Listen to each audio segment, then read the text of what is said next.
మహాగణపతిం మనసా స్మరామి మహాగణపతిం మనసా స్మరామి. TR creations family అందరికీ నా హృదయపూర్వక ధన్యవాదాలు. అలాగే ఈ యొక్క వారం 15వ తారీఖు నుంచి 21వ తారీఖు వరకు ఈ మార్చి మాసానికి సంబంధించి ఈ వారం రోజులకి అంటే మార్చి నెల 3వ వారానికి సంబంధించి రాశి ఫలాలు ద్వాదశ రాశుల వారికి ఎలా ఉండబోతున్నాయి ఏంటనేది చూద్దాం. ఇక్కడ ఈ వారం మనం చూసినట్టయితే కనుక మేజర్ ట్రాన్సిటల్ చేంజ్ విషయానికి వస్తే రవి యొక్క స్థాన మార్పు. రవి కుంభం నుంచి మేన్ రాశి మిత్రక్షేత్రంలోకి అడుగు పెడుతున్నారు. అక్కడే శనితో యుతి చెందబోతూ ఉన్నారు. సో రవి యొక్క ట్రాన్సిట్ మాత్రమే ఇక్కడ మారుతూ ఉంది. ఇక బుధుడు వక్ర సంచారంలో ఉంటూ ఉన్నారు. సో అలాగే ఇక్కడ చూస్తే కనుక మిథునంలో గురువు గారు, సింహంలో కేతువు, అలాగే కుంభరాశిలో రాహువు, కుజ, బుధ, మేన రాశిలో రవి, శని, శుక్రులు సో ఇక్కడ యుతి చెంది ఉన్నారు. అలాగే చంద్రుని యొక్క గమనం కూడా ఈ వారం మనం చూసినట్టయితే కనుక మకరం, కుంభం, మీనం, మేషం సో ఇలాగా ఈ రాశుల మీదుగా చంద్రుని యొక్క గమనం కూడా ఉంది. సో చంద్రుడి యొక్క గ్రహస్థితి అలాగే మిగతా రాశుల యొక్క గమనం ఆధారంగా ఈ ద్వాదశ రాశుల వారికి సంబంధించి ఈ యొక్క వార ఫలాలు ఏ విధంగా ఉండబోతున్నాయనేది చూద్దాం.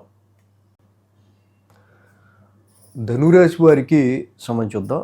ధనురాశి వారికి తృతీయంలో కుజుడు, తృతీయంలో రాహు, చతుర్థంలో శుక్రుడు, సప్తమంలో గురుడు 4 గ్రహాల యొక్క అనుకూలత ధనురాశి వారికి కనిపిస్తూ ఉంది. ముఖ్యంగా తృతీయంలో కుజుడు చక్కగా పరాక్రమ స్థానంలో కుజుడి యొక్క సంచారం మంచి ధైర్య సాహసాలని, అలాగే రాహు కూడా చాలా వరకు కూడా మరి రాహు పాపగ్రహం అలాంటిది ఇలాంటి తృతీయ స్థానంలో రాహు యోగిస్తాడు కాబట్టి సో రాహు బలం కూడా బాగా వీళ్ళకి సపోర్ట్ చేస్తూ ఉంది.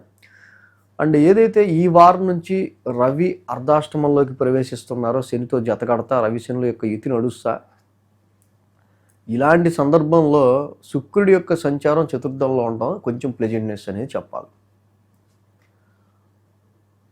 సో అలాగే గురువు గారు రెట్రాగ్రేషన్ కూడా ముగిసింది, సప్తమ స్థానంలో ఉన్నారు. ఇప్పుడు ఆయన డైరెక్ట్ మోషన్లో ఉంటారు.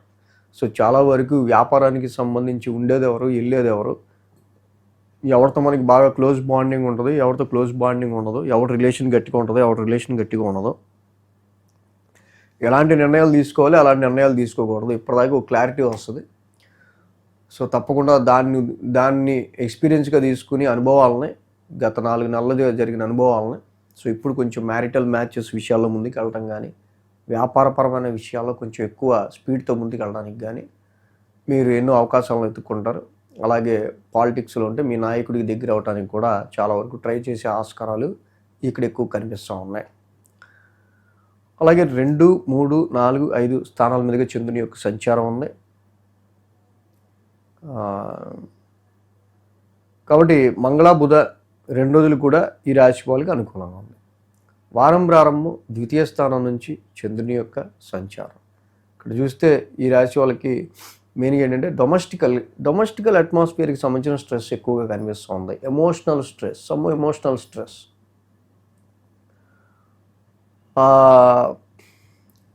సో ఇంటి పరంగా ఎదురవుతున్న కొన్ని ఖర్చుల విషయంలో కావచ్చు, సో లేకపోతే ఏదో విషయంలో వీళ్ళకి ఎదురవుతున్న మానసిక పరంగా కొంచెం రిస్ట్రిక్షన్ కావచ్చు, ఇలాంటి వాటి విషయాలు కొంచెం ఆలోచనలు అనేవి ఆది సోమవారాల్లో వారం ప్రారంభం ఎక్కువ కనిపిస్తూ ఉన్నాయి. మంగళ బుధవారాల్లో చూస్తే ఇక్కడ వీళ్ళకి తృతీయ స్థానంలో చంద్రుని యొక్క సంచారం, ఆల్రెడీ తృతీయంలో రాహు కుజుడు ఉన్నారు, బాగానే యోగిస్తారు. ఇప్పుడు మంగళ బుధవారాల్లో కానీ చేసిన పని మళ్ళీ చేయాల్సి రావటం కానీ సో లేకపోతే సరైన కమ్యూనికేషన్ లేకపోవటం వల్ల ఎత్తుక్కుంటూ తిరిగితే మనం ఎలా తిరుగుతామో సో ఆ రకమైన కన్ఫ్యూజన్ కానీ సో ఎక్కువ కమ్యూనికేషన్ చేయాల్సి రావటం కానీ రైటింగ్ రాసింది కూడా మళ్ళీ ఇలా కాదని చెప్పి మళ్ళీ చించేసి మళ్ళీ రాస్తుంటారు చూసారు, అలాంటి పరిస్థితులు కానీ ఫర్ ఎగ్జాంపుల్ ఇలాంటివి మనకి మంగళ బుధవారాల్లో ఎక్కువ కనిపిస్తూ ఉన్నాయి. గురు శుక్రవారాలు చూస్తే అర్ధాష్టమంలో చంద్రుని యొక్క సంచారం. ఇక్కడ చూస్తే అక్కడ శని ఉన్నారు, రవి ఉన్నారు. ఇక్కడ ఈ శని రవి యుతి కూడా మనకి ఇక్కడ జనరల్గా కనిపిస్తూ ఉంది. ఈ రాశి వాళ్ళకి సంబంధించి ఒక ఫిక్స్డ్ అసెట్స్, ఒక స్థిరాస్తి గురించి, లేకపోతే ల్యాండ్ అండ్ ప్రాపర్టీస్ విషయాల్లో సరిహద్దుల గురించి, అండ్ శరీరవుల యొక్క యుతి ఇక్కడ ఏదైతే ఉందో ముఖ్యంగా డొమెస్టికల్ ఎన్విరాన్మెంట్ని ఎక్కువ ప్రభావితం చేస్తుంది. దాని గురించి ఎక్కువ కష్టపడడం, అదృష్టం ఎప్పుడు కలిసి వస్తుంది, నేను ఎప్పుడు కొంటాను అని ఒక రకమైన ఇలాంటి నిస్సహాయత కూడిన ఫీలింగ్స్, ఎమోషన్స్ లాంటివి ఎక్కువగా మనకి ఈ రాశికి గురు శుక్రవారాల్లో కనిపిస్తూ ఉన్నాయి.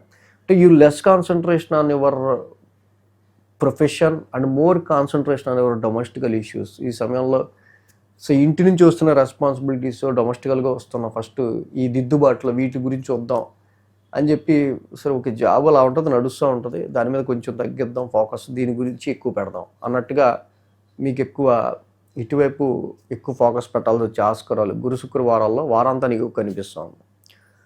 ఇక వారాంతానికి శనివారాన్ని చూస్తే ఇక్కడ పంచమ స్థానంలో చంద్రుని యొక్క సంచారం, ఆ రాశ్యాధిపతి కుజుడు కూడా ఇలాగే తృతీయ స్థానంలో ఉన్నాడు. సో అఫ్కోర్స్ కుజుడు పరాక్రమ స్థానంలో యోగిస్తాడు కాబట్టి మంచి విల్ పవర్తో, ధైర్యంతో, సాహసంతో ఈ డిఫీట్ యువర్ ఎనిమీస్, శత్రు విజయాన్ని పొందుతారు. అంటే తృతీయ స్థానంలో ఒక పాపస్థానం, అలాంటి పాపస్థానంలో పాపగ్రహం లాంటి కుజుడు ఉండడం చాలా మంచిది కాబట్టి సో ఏ విషయం అయితే మీరు ఎఫర్ట్ పెట్టాల్సి వస్తుందో, ఏ విషయం గురించి మీరు కష్టపడాల్సి వస్తుందో ఆ కష్టాన్ని చాలా ఇష్టంగా తీసుకుంటారు. సో దీనివల్ల త్రూ యువర్ ఎఫర్ట్తోనే మీరు వెల్త్ని కానీ ఫైనాన్స్ని కానీ పెంచుకోగలుగుతారు. బట్ అర్ధాష్టమంలో వస్తున్న ఎమోషనల్ స్ట్రెస్, డొమెస్టికల్గా ఏర్పడుతున్న ఇన్కన్వీనియన్సీ, రిస్ట్రిక్షన్ మాత్రం ఎక్కువ కనిపిస్తూ ఉంది. అంటే రవికి జపాకుసుమ సంకాసం చదువుకోవటం, శనికి నీలాంజన సమాభాసం చేసుకోవటం, అండ్ అలాగే కుటుంబ సభ్యుల ఆరోగ్యం గురించి కానీ డొమెస్టికల్ ఎన్విరాన్మెంట్ గురించి ఎక్కువ శ్రద్ధగానే తీసుకోవడం మంచిది. కుదిరితే కేజింపావు, గోధుమలు, ఒక రెడ్ క్లాత్ ఆదివారం శివాలయంలో అభిషేకం చేసి దానం ఇవ్వటం మంచిది.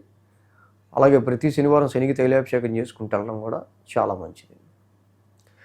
సో మరి మార్చ్ అంటేనే ఎగ్జామ్స్ టైం కాబట్టి స్టూడెంట్స్ కూడా ఓకే, తృతీయంలో ఉన్న కుజ రాహు బుధులు అంతా బాగానే మంచి విల్ పవర్తో ఎఫర్ట్ పెట్టేటట్టు చేస్తారు. గురువు గారు కూడా సప్తమ స్థానంలో ఉండటం వల్ల ఆరోగ్యపరమైన విషయాల్లో కూడా మీకు చాలా కాన్ఫిడెన్స్ని ఇస్తూ ఉంటారు. సో అర్ధాష్టమంలో ఉన్న రవిశనులు మాత్రం ఏదో ఒక ఇన్నర్ పీస్, మానసిక ప్రశాంతతలో లోటుని క్రియేట్ చేస్తుంటారు. సో వీళ్ళకి ఎగ్జామ్ హాల్కి వెళ్ళే విషయంలో కన్వీనియంట్ ఉందా లేదా, ఎలా ఉంది ఏంటి, అలా కన్వీనియంట్ ఎలా ఉంటుందో పిల్లలకి ఎగ్జామ్స్ విషయంలో అనేది కంఫర్ట్ విషయంలో ఎక్కువ జాగ్రత్త తీసుకోవాల్సిన అవసరం కనిపిస్తూ ఉంది. ఈ వీడియో కనుక మీకు నచ్చినట్లయితే లైక్ చేయండి, షేర్ చేయండి.